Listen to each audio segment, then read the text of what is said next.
Welcome to it, Dance Music Summit 2020. As I mentioned last week, we're going to be going through some of the sessions that we're going to be doing at the conference, and this is one of the sessions starting off in the music industry. Sounds easy. Some of you probably, I don't really want to go there. But you know what? Let me go through some interesting points that I want to run through today that we're going to be touching base on, not necessarily only these points, on this session. Number one, make sure you have a way to make a living. Do you have a day job? Make sure you get a day job or make sure your bills can be paid. Otherwise, this job can be very, very frustrating. You know, some artists take time to build themselves, not some, most of us. I think it took me like 5, 7 years before I even started making my first money. So, make sure that you're having something to fall back on and your basic bills can be paid. And a lot of times there's even investment. There's transferred money to go to your gigs, to push yourself and so forth, sometimes to pay for a recording and so forth. So make sure that you have something that can pay for your daily living. Very, very important. Another point we're going to touch base on is have goals and a plan. So you want to be a DJ. So what's your plan? I'm just going to go and DJ and play all the hits. Done. No, that's not a plan. Where do you want to see yourself next year? What do you want to improve on? What are you good at? What are you not good at? What do you still need to learn? Do you have to follow some of your mentors around and see what you can learn from them, by watching them and so forth? So have your goals, make a plan, put it together, see where you want to be next year this time, and so forth the year thereafter. Very, very important things. Number three, the third thing that I want to touch base on, treat your music career as a business. Do you have a bank account? All right, so let's say tomorrow somebody wants to give you money. And, where are they going to put the money? We can't work on e-wallet all our lives. Somehow you're going to have to budget yourself as well. There's going to come a point, so be ready for that. Open a bank account, learn to manage your things.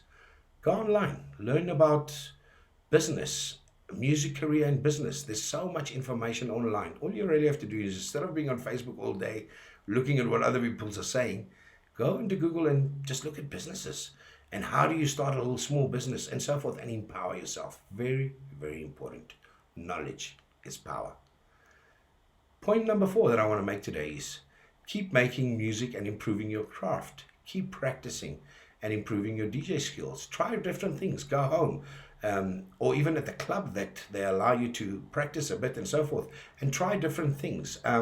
When you're buying your music, we all have to buy music. If you're not going to buy music, you're always going to be behind everybody. So at some stage, you're going to have to start buying music so you can have songs that other people don't have and so forth. Are you buying your music? Are you putting them in the correct folders?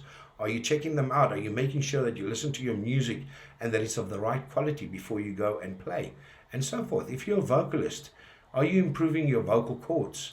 Why don't you go for vocal training if you have a problem with certain keys and so forth, or keeping the key or keeping the pitch? So you got to be putting into your craft to get out of your craft. Very, very important.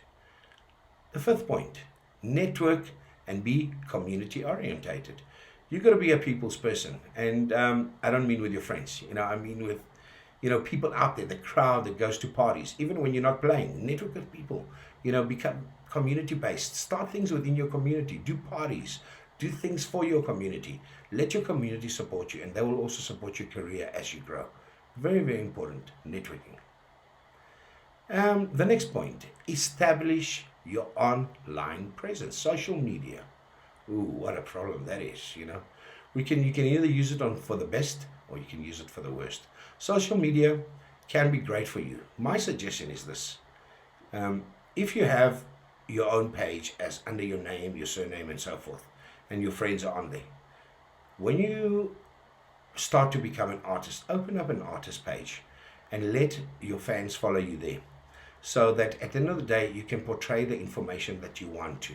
That's who you are, what you play, what you do, so people can identify with you. Please don't worry about numbers. Numbers doesn't mean anything. There's people that have a lot of followers, but how many people really know who they are and what they do? It's just because of hype. At the end of the day, when you're starting off your career, don't focus on hype. Focus to sell who you are, the real you, what do you do, and so forth. Very, very important. Don't get caught in the hype. Point number 7, the last point I'm just going to jump through today. Know yourself and establish your brand or artist identity. In other words, Know what you want to do. In other words, you like this genre. Don't be the mobile DJ type where, I play all music. I play R&B, I play this, I play that, I play that. At the end of the day, people won't be able to identify with you. I always tell people, you know what, if somebody's DJing, close your eyes. Within 5 minutes or 10 minutes, if you don't hear anything exceptional, you won't want to open your eyes. That means that person, you'll never even remember his name. But if he does something exceptional or something different, you know what, people will notice and they will want to know your name. So that's how you get your artist identity. By playing popular music and everybody screaming, believe you me, I can give anybody that even can't mix all the popular songs and everybody will scream. People do that at house parties. The host just plays all the hits and everybody's screaming. So that doesn't make him the Makoya DJ or whatever, it is. So make sure you know where you want to go within this industry, what genre you want to follow, and make sure you nurture that genre and make sure you become something different and something special towards people. I think that's it for today. That's episode 2, like I mentioned. We're going to be going through the sessions. Next week, I'm going to be jumping through another session and certain things that we're going to be touching base on. But I think what's very important as well is don't forget early birds tickets are selling out by the 1st of November. So that means you lose out on the special. Make sure you get your ticket. Get it now. God bless.